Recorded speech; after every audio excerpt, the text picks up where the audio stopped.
Hello guys, in this video I will show you how to get repost button in TikTok. So first of all, after you open up your TikTok, all you have to do now, go and search for the video that you want to repost, as you can see now.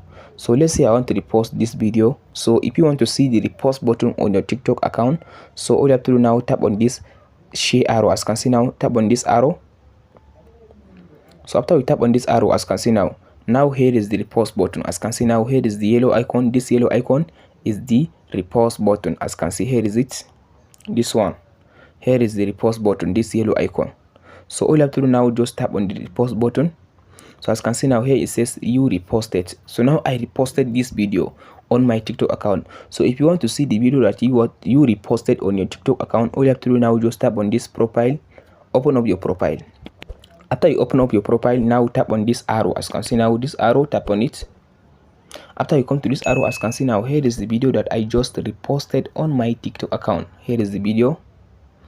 So as you can see now, here is the video. As you can see now, it says you reposted, same as the video that I show you just now. That's it guys on how to get the repost button in TikTok. Hope this video helps you out. Don't forget to like and subscribe. Thank you for watching guys.